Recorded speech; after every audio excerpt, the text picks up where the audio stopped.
Hey, Bucs fans, welcome to the PewterCast, and more than that, welcome to our very first InstantCast that we've ever done. Here we're going to be talking about the Browns versus Bucs, and here's the deal. I've just gotten done watching the game. It's Saturday, early afternoon, and now I'm here in the studio. Now, you may be scratching your head saying it's not so instant. The game was, last night, and I understand that. But here's the deal. I wasn't able to watch it live last night because for my job as a comedian, I really need games to be on Sundays, not Thursday, Friday, or Saturday, which is when shows typically happen for me.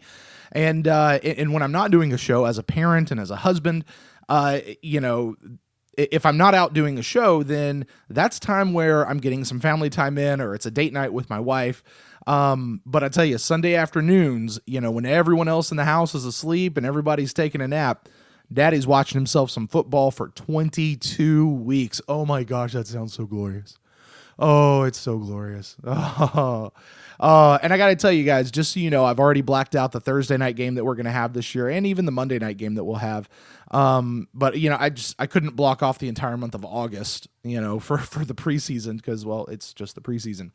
But anyway, guys, here we are now. This is an instant cast. We're going to be just talking about some immediate thoughts coming off of the game. Now, here's the deal. We've been saying all summer we set a goal to hit 25 iTunes reviews. This is the PewterCast first season where we're broadcasting, and so we're trying to get some momentum, get some things built up, and so we set a goal, 25 iTunes reviews, and we're going to do one of these if we hit the goal. If we hit the goal by the end of the preseason, rather, by September 11th, honestly, it's when the first game happens over in Atlanta. If we hit that goal, we're going to add this show, this instant cast, for the whole season. So if you guys like what you're hearing here, this is kind of a preview. This gives us an idea of what this is going to be like, gives you guys an idea, honestly gives me a little bit of an idea because this is the first one. I've never done one before. And if we do that, we'll add this. And the way we unlock that is all you have to do is go over to iTunes, click on write a review or leave a review and rate us. Hopefully you rate us 5 stars, write out your review, and we get up to 25, and right now we're sitting at like 15. So we just need 10 more, which is great, and we've got plenty of time to do it, though the clock is definitely ticking. All right, so all of that said, we're going to be talking about the Bucs versus Browns preseason game that I just finished watching. If you guys have watched the game, and this was not going to be spoiler free, sorry, it's just not. I can't talk about the game without it. The Bucs obviously won, and we won big, 30-13. And if you guys were listening to episode 9, the main show over there, where we were reviewing the Jags game from last week, one of the things that I had said, because we won there, right, is I said that an ugly win is still better than a pretty loss. Because I didn't think it was a great win for Tampa Bay. A win's a win, but it wasn't great. It wasn't a pretty win. It was really kind of ugly, and but an ugly win was still better than a pretty loss. But I got to tell you, what's better than an ugly win is a really, really, really pretty win, and that's what I think this game is. I think that's what we guys got, guys. This was a great game for Tampa Bay. Now, listen, in the preseason game so far, we've been looking at position battles, not worrying so much about the score, though certainly we keep saying every time you keep score, you definitely want to win. But this game is different, at least for the first half. All right, let's just qualify it. At least for the first half, our starters were in there on offense. The starters were in there on defense for the whole time. And they weren't doing position battles at this point. That was not the point of this game. Here, they're just trying to go out and show off what they can do. We're trying to see what they got. We're actually calling plays like we would in a regular football game, trying to get points on the board. And man, did we get some points on the board. What was it, 27 points heading into halftime with our first team offense out there, and defense certainly doing what they got to do, special teams. It was a great game on that level. We competed on all 3 levels. We competed in offense, we competed on defense, we competed on special teams. Shout out to Adam Humphries returning a freaking punt return, 70-something yards. Oh my gosh, that sounds great. It was great. I loved this game. I loved watching this game. It was a fun game to watch. I really, really enjoyed it.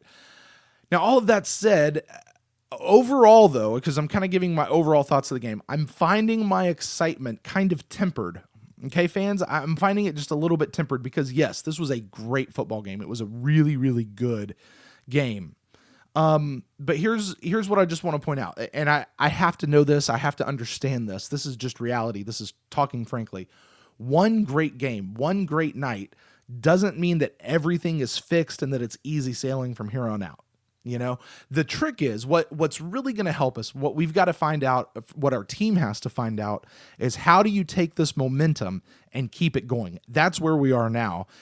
You know, because you guys remember the Eagles game? Now, not the preseason game 2 weeks ago. I'm talking about the regular season game last year.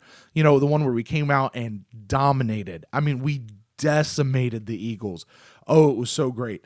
And again, once again, all three phases, you know, offense, defense, special teams just worked fantastic. It was a glorious win. But did that mean that we had easy wins throughout the rest of the season? No. Did we make the playoffs after that 4-game skid at the end of the year? No, we couldn't sustain it. Okay, so that's going to be the trick, is how do we keep that momentum going? That's the next step. We've proven that we're a good team, you know, because we know what we got, right? We've got the talent. We've got leadership on the team, which is so important. We have a team that has proven that they can win and be dominant in all three phases of football. We also have momentum and confidence heading into the regular season, and now we've got to keep building on it. You know, and listen, there's going to come times throughout the season where we stub our toe. You know, we get tripped up a little bit. Maybe we lose a game. Maybe there's a bad snap, a bad kick. And we have to learn and we have to know now that we have momentum going when those things happen, because they will. How do we shake it off and not let it defeat our momentum, not let it take the air out of our sails, so to speak? The team has proven that they can be a good team. The team has proven that they can get done what they need to get done. Now what they need to prove is that they can keep doing it, that they can keep rolling with that. Because, you know, we have one more preseason game coming up, and that our starters are pretty much taking that game off. They'll probably come out, play one series, and then that's it. They might even just take one snap. They might not even do that. Generally, I think they start the game and then they're out. But, you know, they're taking off next game. All right, so this is the game that they're going to be rolling with some momentum heading into that Atlanta game. Now, they just, like I said, they just have to keep proving that they can do it. They've proven they can. Now can they prove that they can keep doing it? You know, it reminds me of a time when I was a kid. I was in elementary school. I remember this very, very clearly, and it was to my own detriment, as it turned out.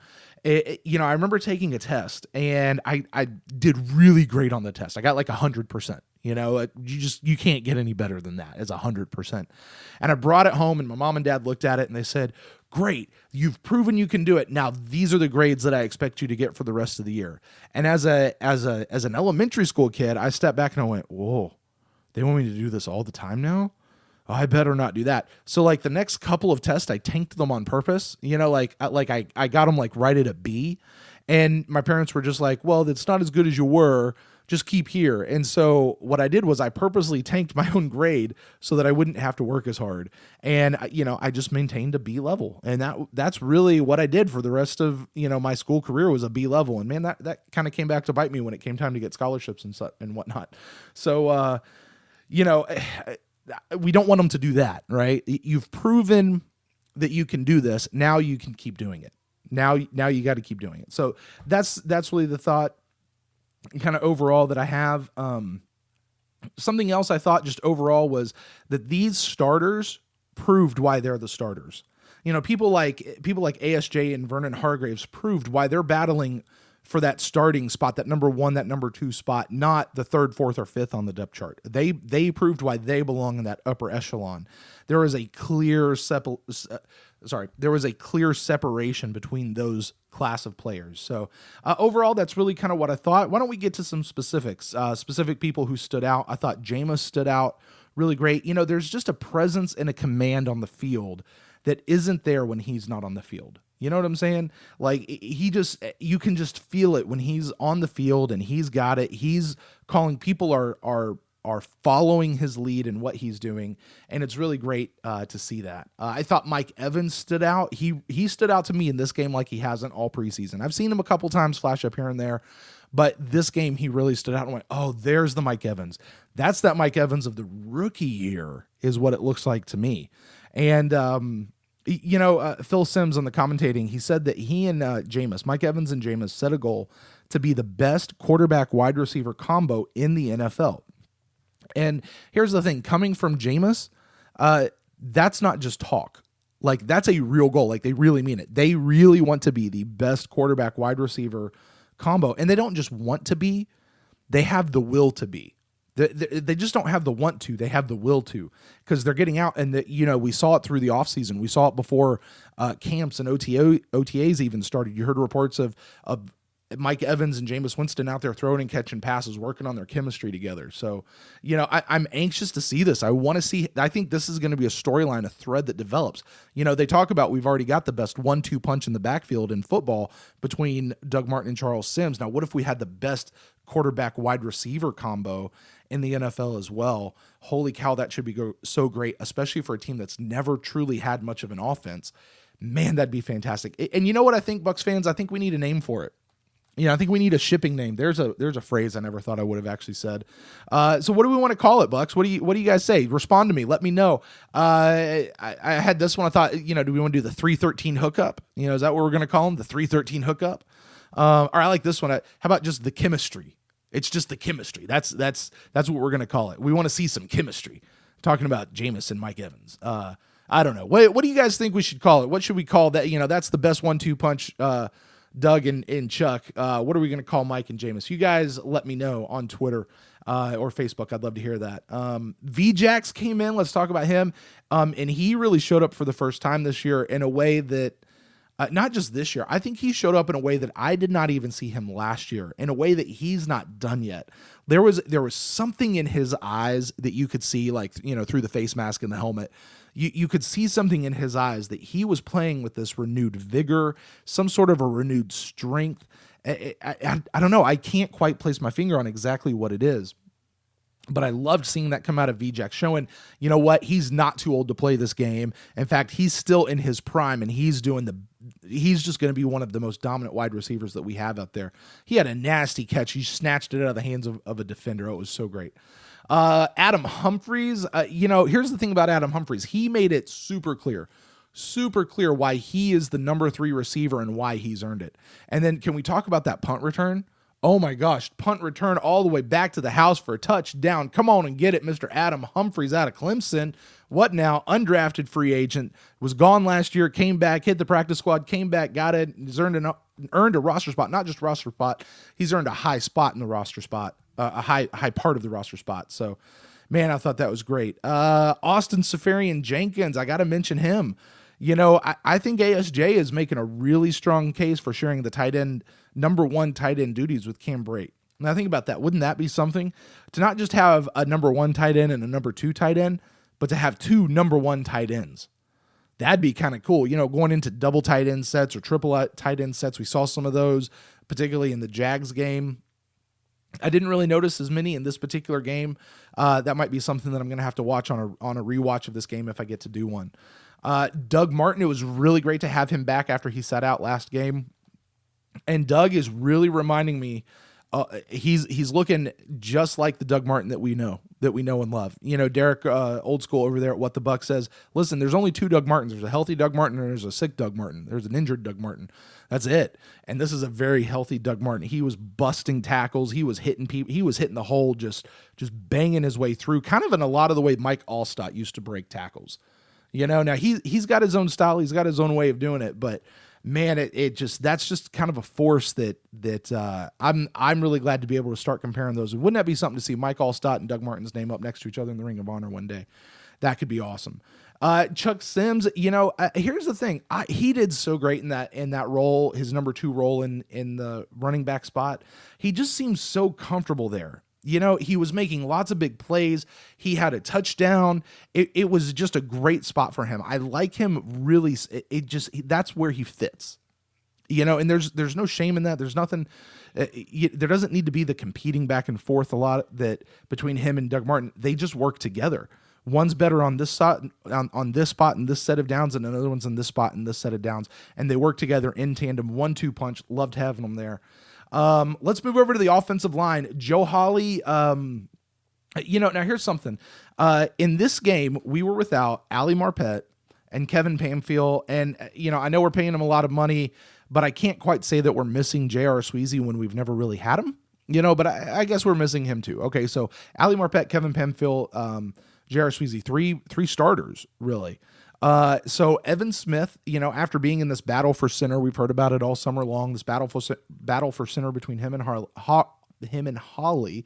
He doesn't play center this week like he did last week. He moves over to the right guard spot for Marpet. A new guy, Josh Allen, steps in at the left guard spot for Pamphile or / Sweezy if he ever comes back. And you know what? I thought the offensive line played with a fierceness and a sharpness that even in those guys' absence, we still felt. Now, admittedly, I didn't watch them specifically a ton. Okay. I just, there's so many things when you do a single watch through of the game. You can't watch every single position and every single play. I didn't watch them a ton, but here's what I know. I know there was no sacks on Jameis. None at all. I know Jameis was making passes all day long. I know Chuck and Doug were able to run pretty well up the field. And even when Jameis, when Jameis got off on a couple runs himself, he nabbed a first down to save a drive. So all of that says to me that proof positive, Joe Holly and his beard need to get the starting center spot. Evan Smith, I love him on the team. I love him on the offensive line, but I want him as that swing inside man for wherever we need to plug him in. I think the OL just works better that way. That offensive line, they just work better that way. And as it turns out, it looks like Smith still sees plenty of playing time. He saw a lot last year. It doesn't look like he's probably going to see he's not going to be on the bench too much this next year. Just that's the nature of an offensive line, and not saying I wish anybody to get hurt. I really don't, but hey, that's, I like seeing that. And, hey, just sending out a little love to Kevin Pamphile. He was out for personal reasons. Apparently I think it was, his grandmother or someone had just passed away and he was excused from the game to go be with the family. So sending lots of love out to Kevin Pamphile there on that. Let's talk about the defense. I mean, what can you really say about these guys? The defensive line was all over RG3 the entire game. I mean, there were 8 sacks throughout the course of the entire game. 5 of them were on RG3 with the first team defense coming after him, and there was that one play. It was who was it? It was McCoy and Noah Spence. And I want to say Golston. I want to say him. And then, or maybe it was Robert Ayers. That might've been who it was. Robert Ayers, Noah Spence, and Gerald McCoy were all on RG3 in one specific play, taking him down. And there was like Jacque Smith, like out on the side, just going, yeah, hey, I'm going to hang out here. And then he noticed that the ball was loose and he went in to scrape for the ball. Of course, the cameras didn't pick up the fact that he actually recovered the ball. I don't know if he did or not, but they couldn't overturn that ruling on the field. But still, I mean, my God, just 3 guys busted through their offensive line and made it to the quarterback all in the same play. That's got to be scary if you're a quarterback. I don't care who you are. Robert Ayers, I think he proved to us and to other teams that they cannot just focus on shutting down 93 anymore. They can't do it. They have to game plan for the other people. Will Golston got in on some of that action. Jacque Smith, talked about him just a second ago. He came in, I think he had 2 sacks. That's a sneaky little dude. You can't just, teams, listen, let's put 31 teams on notice. You can't just game plan for Gerald McCoy anymore. We've got more people up there. You're going to have to plan on them too. And in doing so, you're going to have to keep an eye on Gerald McCoy too, because he's going to get his. So once you get past the defensive line, Quan was back there. He was just waiting to get in the backfield all day long, and we saw him get back there more than once. There was even one play when McCown was in right at the top of the second half, and he was telling the guys on the line and the rest of his team, like, watch out for 58, watch out for Quan, watch out for Quan. And on that same play, Quan still wound up in McCown's face. Like it was glorious. He's like, watch him, he's coming for me, and he did. I loved that. Brent Grimes, and Vernon. Altron, I thought all looked great. Chris freaking Conti made a couple of really big splash plays. He and Keith Tandy both came out, I think, with 5 sacks on the game. I don't have to go look at the box scores to find that out, just to verify that. This is an instant take cast. I don't do research yet. But Keith Tandy, I thought he had some really nice plays, really challenging for that spot as a safety on the team, because there's Bradley McDougald. I didn't notice him as much in this particular game. I noticed Keith Tandy a little bit more. Definitely Chris Conti, man.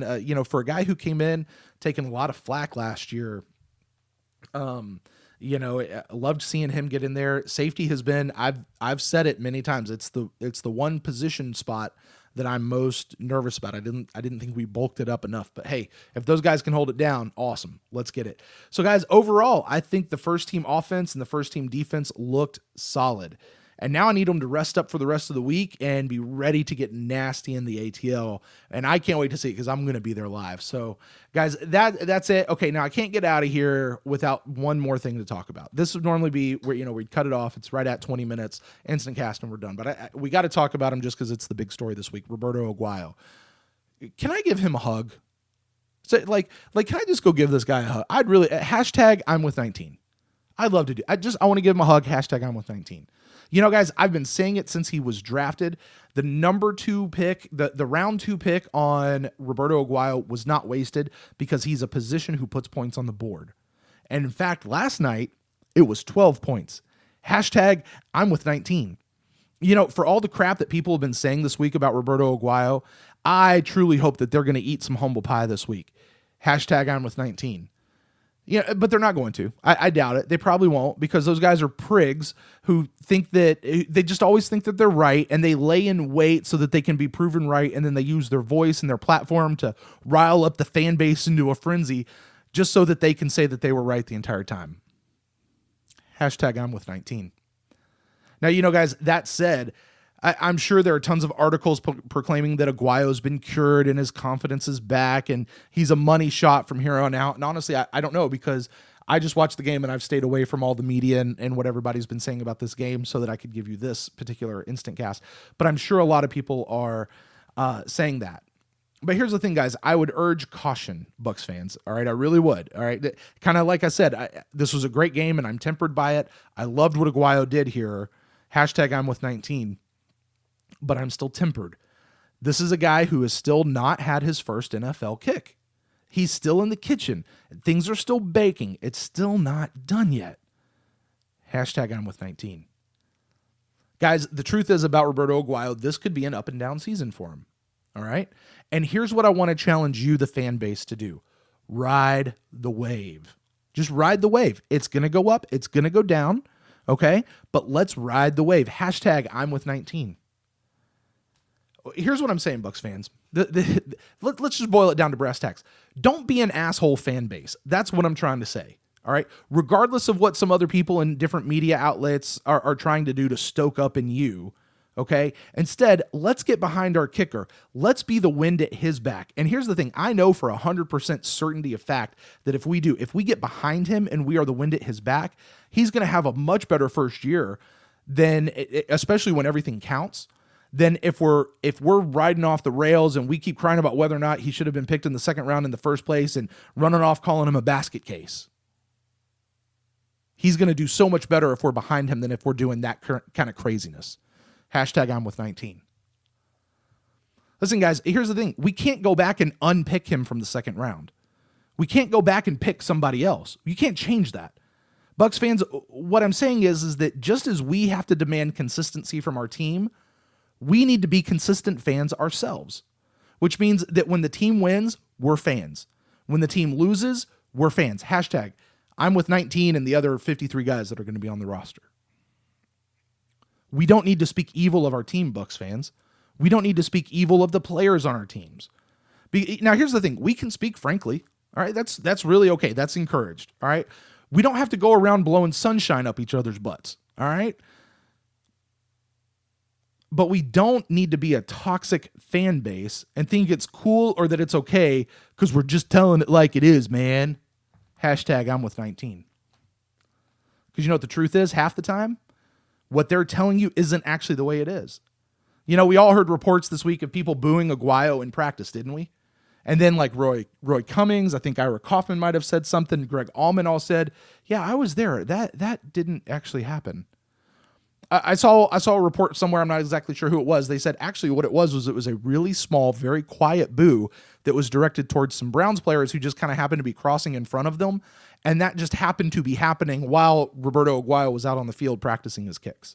Like that's all it was, but it got turned into this big thing. It got blown, the fans and it got fanned into flames so much that even the broadcasters said as soon as Aguayo came out, oh, people were booing him at camp this week. Oh my gosh, guys, that's for as little as Tampa Bay makes national media news, that's actually what made the news. That's what went up there. Are you kidding me? Apparently all it was just a groan. You know, he missed a kick and people went, ugh. But it wasn't a boo. All right? It wasn't a boo. And then people make a big deal out of Aguayo not kicking for the next day or the next 2 days. And as it turns out, I think it was Greg Allman who pointed out on his Locked On Bucs podcast, you guys go subscribe, listen to that one, that it was probably just because quick kickers don't kick every day in practice, and it was probably just a time when he wasn't scheduled to kick that day. So getting nasty and telling it like it is often really isn't how it is. Hashtag I'm with 19. Fans, have I made my point? Can we all agree to get behind our kicker? In fact, can we agree to get behind all of our players and ride the wave? One preseason game, hell, even one regular season game, good or bad, does not dictate the rest of the season. Or even it doesn't dictate a person's entire career or their value as a football player. Okay? Can we all be on that page? Like, can we just be a good fan base and get behind our team and support them? Can we do that? That's what I'm taking out of this instant take from this cast. Because Roberto Aguayo went out, he was 100%. Hashtag I'm with 19. He was 100% this game.